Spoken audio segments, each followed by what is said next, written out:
Hey guys, thank you for joining the pod. Real quick before we jump into today's episode, if you're a coach, a parent, or just someone who believes in the power of 3-on-3 basketball to grow confident players, we want you to be part of something that we're building called the 3-on-3 Hoops Nation. It's our free weekly newsletter where we share plays, practice ideas, interviews, articles, and all kinds of tools to help you bring more 3-on-3 into your program and your player development plan.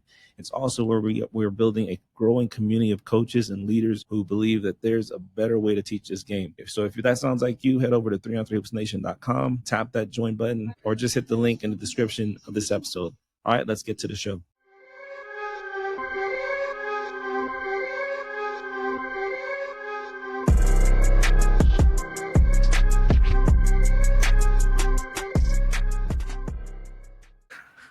Hello and welcome to another episode of the 3-on-3 Hoops Pod, the voice for 3-on-3 basketball, and where we break down why 3-on-3 basketball is the secret sauce for player development. I'm Kevin Roberts, and joined as always by the one and only Coach J, aka Coach Jared Dent. Coach, what's going on? It's a new day, man. It's Saturday. It's Father's Day weekend. So happy Oh Father's yeah. Day to all the fathers out there. And just glad to be back with the nation. And today we have a very, very special episode in store. Today we are not only just talking about 3-on-3 basketball or X's and O's, we're diving into mindset, confidence, identity, like real things, I can't think of a better term, real things that shape who players become on and off the court. And our guest today is someone who lives in that space, someone who's coaching not just the player, but the person as well. So I got to get my Shannon Sharp introduction here. Hold on, let's see. So I've been practicing this. Let me introduce y'all to Coach Dave. Don't let the average name fool you. He's not your average coach. This man is a former All-American athlete, a former college coach, a high school and youth coach, league and camp director, and the president of a youth basketball organization, a certified mindset performance coach, a father, a speaker, an entrepreneur, a mentor, and the founder of Northwest 3-on-3 basketball program, where they're doing great things for youth basketball. He's worked with elite athletes, NBA clients, youth players, and everyday people, helping them rebuild confidence, lead them with purpose, help them lead with purpose, and show up strong in every role they play. He's not only building better players, he's helping people build better lives. And today, we're honored to have him on the pod, Coach Dave. Welcome to the 3-on-3 Hoops Pod. Thank you, fellas, man. It's my pleasure to be here. And I'm excited, as we were saying, like we've been meaning to hook up for a while, even just outside of this, to talk 3-on-3 hoops. So appreciate that very nice introduction. And again, it's an absolute pleasure to be with you guys. Awesome.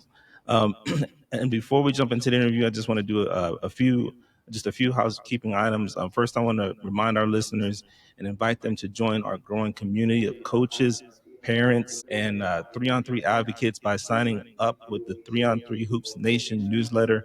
Just head over to 3on3hoopsnation.com to sign up. You'll get weekly tips, plays, insights from the pod, and resources to help your game grow in your community. Again, it's 3on3hoopsnation.com.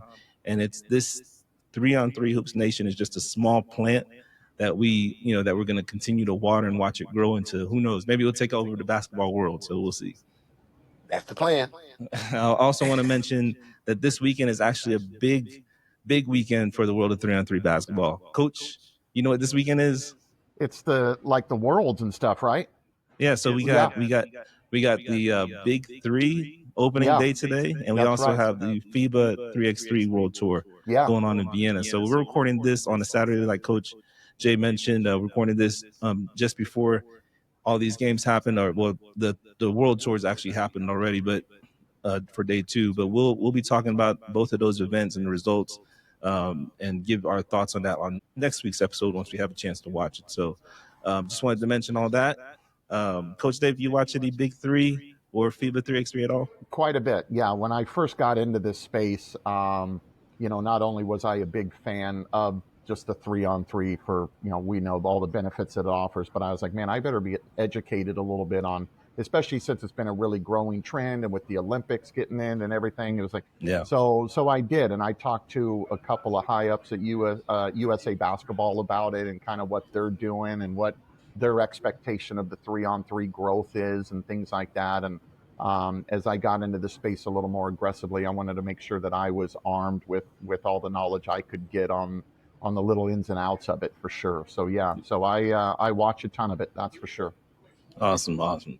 Okay, so Coach, again, we appreciate you making the time for us and just being here with us today.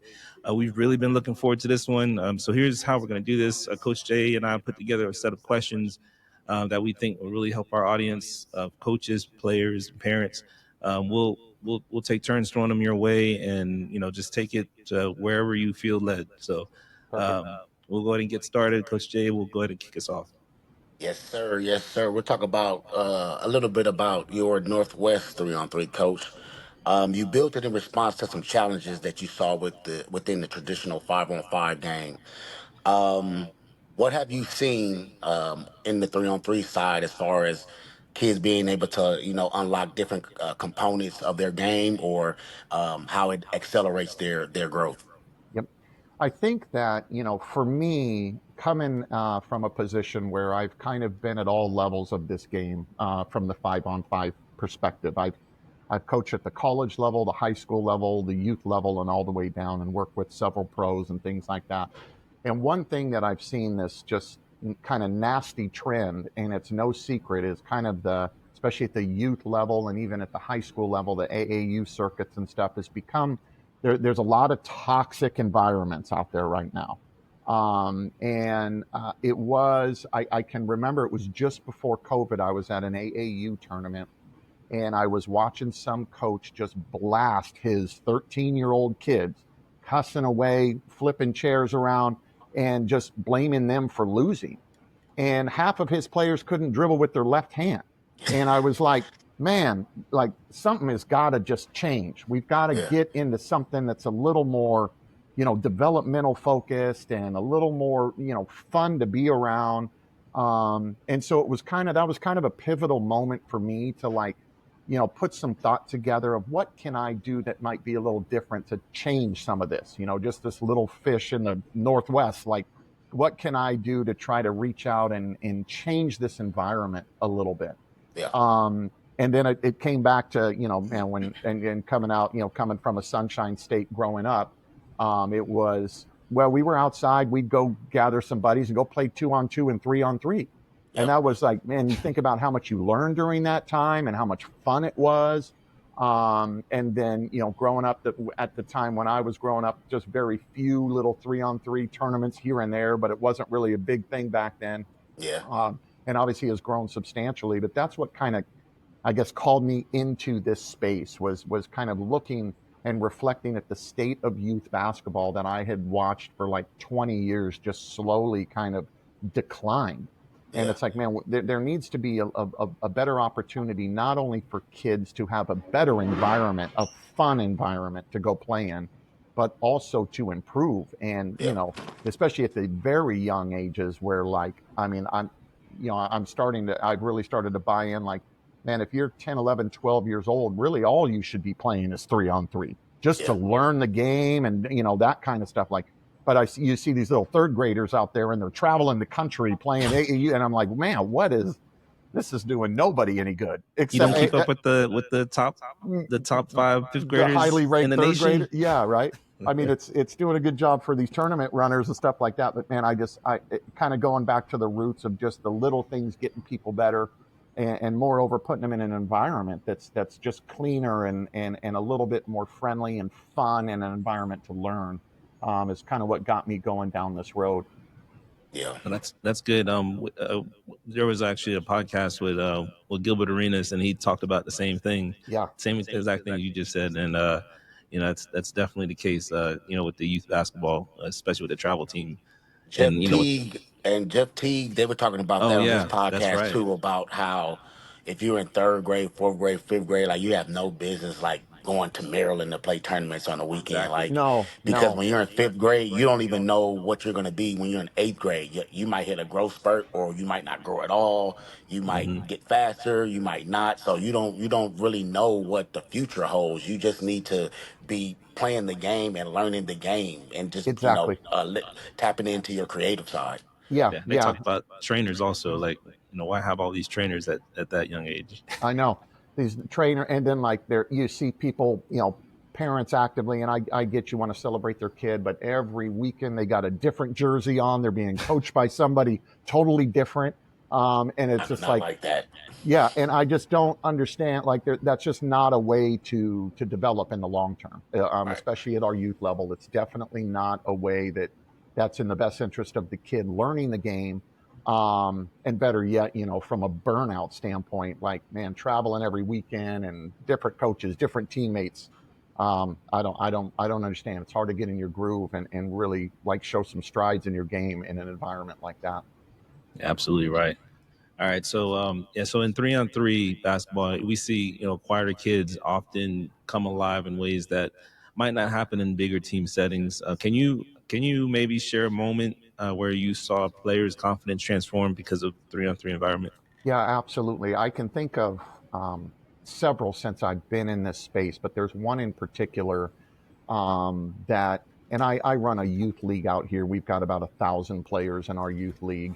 And it's just basically for winter seasons, 5-on-5. But there was a kid whose name was Sam, who was kind of always a second team, a B team kid, if you will, third, fourth, and fifth grade. And then he decided to come into 3-on-3. Really quiet kid, just a great kid, but was really unsure of himself, really wasn't confident in his abilities, kind of had already slotted himself as being kind of a B team kid. That's just what I am, being undersized. Came into 3-on-3, and within like the first month that he was playing in our 3-on-3 league, you just started to see him kind of come out of his shell. He just started to understand spacing more, especially being an undersized guard and how to use spacing and hit stuff like that. And when you start to kind of gain that, that understanding, and you start gaining that momentum a little bit, all of a sudden your confidence starts to shoot up. And what I saw out of him, 30 days playing in this league, is all of a sudden he's telling teammates when to cut, what they should be doing, when they should, just wait and let plays develop. And he starts actually That's becoming a awesome. leader, out there. And I think that's what's one of the biggest strengths of the 3-on-3 game, is the fact that it does develop leaders. You don't, it's easy to get lost in a shuffle. A strong personality or a really good player in 5-on-5 can just dominate that environment. In Hmm. 3-on-3, there's a lot more individual responsibility. And when a player kind of realizes, like, man, I gotta defend. I can't Yep. just have my help side there, because they're not always there in 3-on. Man, I'm gonna have to attack. I'm gonna have to understand spacing. That leads to big growth moments, from a personality and a leadership perspective, especially with the youth. And that's probably the one example that has really stuck out to me, because then for seventh and eighth grade, he's on the A team. Seventh grade, he's the 10th guy. By the end of the season, he's the sixth guy. By eighth grade, he's starting, That's all. and now he's heading into high school basketball, and he's just going to have a great career ahead of him. So we're really excited. I can remember, like, I think that was our first or second time of Northwest 3-on-3, as far as a league goes. And I remember just watching him every weekend just step up and step up and step up, and like, man, this is why we started this. Yeah. And he was kind of the pinpoint of that. So we're real proud of him, and looking forward to his continued growth. And we don't have high school teams yet. We just are eighth grade and under, and he's Hmm. upset about that because he can't play in our league anymore. But we're trying to change that.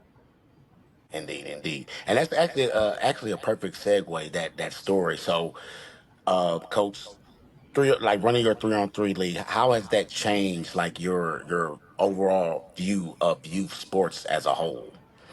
Like I said, like, it was getting to a point where, and is at a point where it's really toxic, youth sports. And being in kind of a tight knit community where I'm from, I have kind of my pulse on all the sports here and around my area. And it's not just a basketball thing, and Yep. it is a youth sports thing, Yep. where there's this level of expectation, there's this level of fear of missing out. There, like I said, you gotta work with every trainer. You got to pay guys $100 an hour to work with your kids to help your swing or your shot or whatever it is. And I started to notice that, like, if we just had an environment that was built a lot more on fun, on a lot more on enjoyment, we kind of removed coaches. Like Yep. we allow coaching in some of our 3-on-3, but it's got to be like substitution and Yep. more like effort based, right? Like, hey, do, or, it's, they're not go screen away and do stuff like that. We don't allow any of that stuff. Like a manager And in baseball, kind of. it's, They're yeah, there to manage. exactly. Yeah. Exactly. And so I think with that, allowing the players to figure things out on their own is kind of something that's been lost, especially in the sport of basketball, Yes. like where you just want to coach and coach and overcoach and overcoach and run sets and tell kids exactly what to do all the time. 3-on-3 allows you to really back up and let, hey, you play as players, go figure it out. Yep. Like you've got spacing, you've got some, go figure things out on your own. And that, like I said, leads to such growth and confidence, and not only confidence, but just raw ability. Like there's a lot more individual responsibility as a basketball player that you have to have. And when you have that, growth just follows right behind it. Yep. No, that's Agreed on awesome, man. that. 100% agree with that. All right, so in your blog post, I read your mind is your superpower. I believe that's the title. Yep. And you talked about how you had an NBA client having to rebuild his identity and confidence after a tough trade. And this article actually hit home for me personally because it's something that I went through in high school, losing my confidence when I was a junior and being replaced by a standout freshman that came in. And another thing I thought about was when I had a mom sign her eighth grade son up in one of my leagues, and just to get him to play again because he was really good, but he quit playing because he felt like he wasn't being treated fairly by his school coach and lost his confidence and lost any interest in playing basketball. And after playing a season in my league, his mom told me he fell in love with basketball again. He Good. actually won MVP of my league when I Nice. give out those awards. But he decided to play in high school, and now he's starting. So, Good. but just talking about rebuilding identity and confidence, and I want to try to remain true to the show since we're talking 3-on-3 hoops here. How can 3-on-3 basketball give young players the space to do something similar, Yep. especially after setbacks or having a tough season? Yeah, great question. Like I said, I think that the one thing that really is different about 3-on-3 basketball is it presents an environment to really grow as individual players because of the individual responsibility that just comes with it. I think when you start to look at it from that perspective, typically players will come at 3-on-3 much more relaxed than a 5-on-5 game. Their minds are in a different spot. They're not, the fear's not necessarily there. They're not worried, hardcore about winning and losing. They're just go play, have fun, learn, develop. That's kind of the goal. It just doesn't have the same seriousness that's tied to it. And it's to no fault of the kids themselves. It's their parents and the environment they're in. Obviously, this environment we're in, it's 5-on-5 and or die. Division 1 and die. That's just how the mentality is. And 3-on-3 is just kind of an alternative that relaxes the environment a little bit for kids. And so, lots of the things that I do, especially my mental performance practice, talks about identity of how an athlete's identity of how you approach certain situations, right? So a lot of times for 3-on-3, for instance, some of the kids that I work with, I was like, okay, your identity as an athlete as you come into this environment needs to be improvement and development. Yep. Doesn't need to be about winning, doesn't need to be about results. It just needs to be about improving. So whatever we have to do to break that down, to build that identity of how you approach that game, how you approach that practice. And again, in multiple sports in which I work with, it's the same type of things. For some of my, higher level athletes, it's when we talk about identity, it's really about a few weaknesses they have. It could be nervousness of 20,000 people watching you shoot a free throw. And so the mind starts playing. And like, so we come at it from, well, when you shoot a free throw, the identity that you need to almost kind of transfer into is X that we build to shoot that free throw.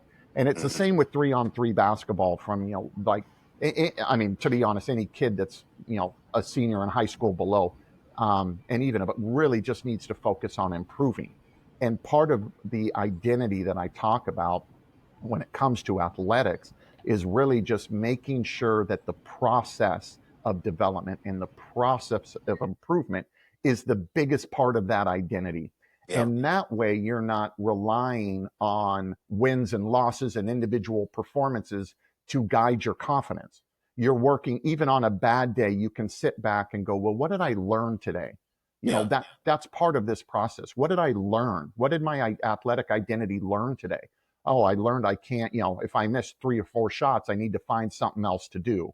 If I'm having a hard time guarding a guy, I'm going to have to adjust some and do things like that. And we kind of want to build that with our young athletes in particular, that our identity needs to be about process. It doesn't need to be about results. And as Yeah. long as our identity is wrapped around that, then you're having a success all the time. Your confidence is much more level. Of course, you still have peaks and valleys. That's natural. We're human beings.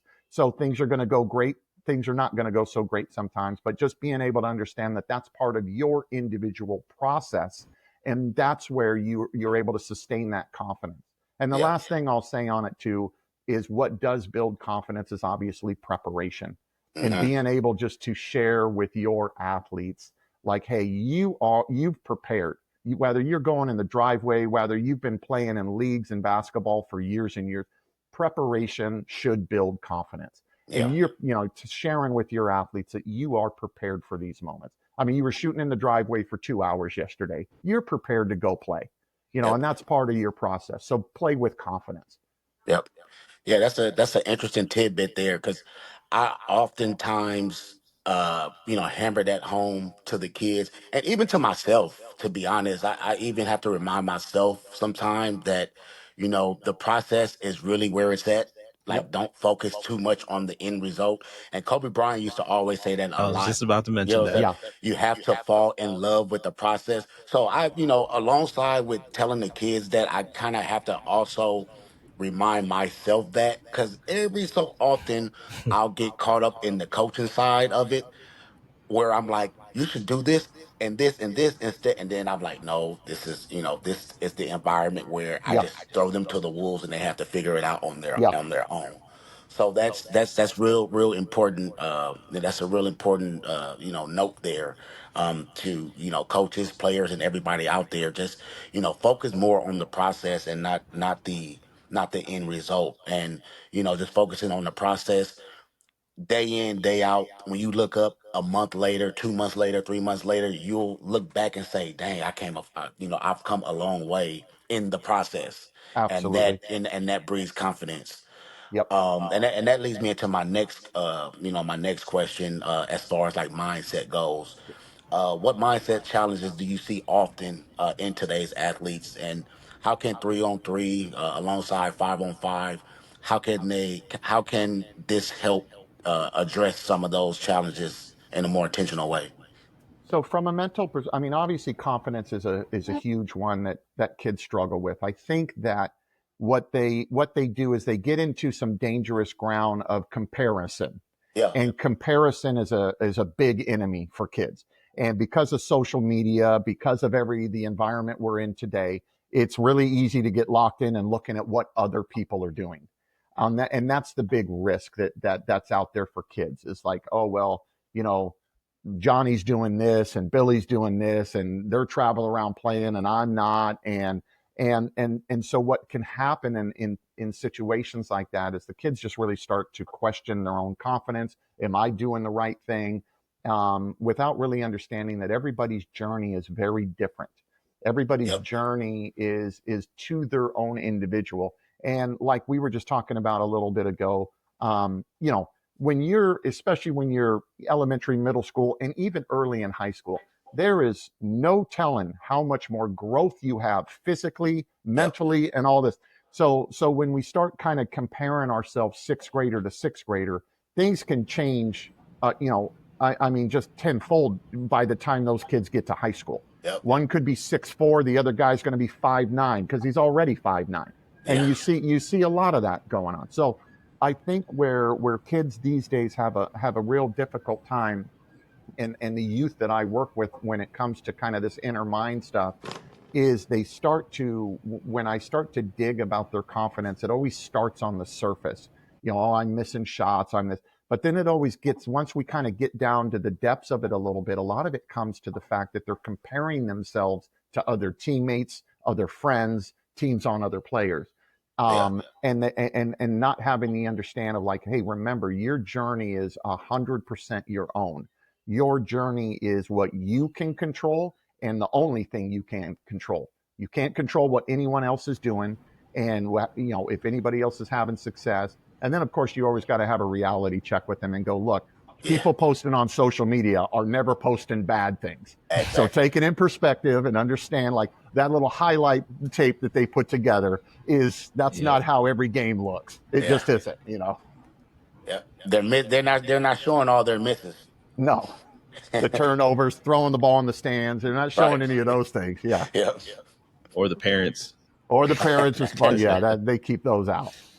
That's a that we can get into a whole thing. Coach and I have talked about it already. Yeah, that'll Yeah. go off. We'll go off on a tangent on that, but Yeah.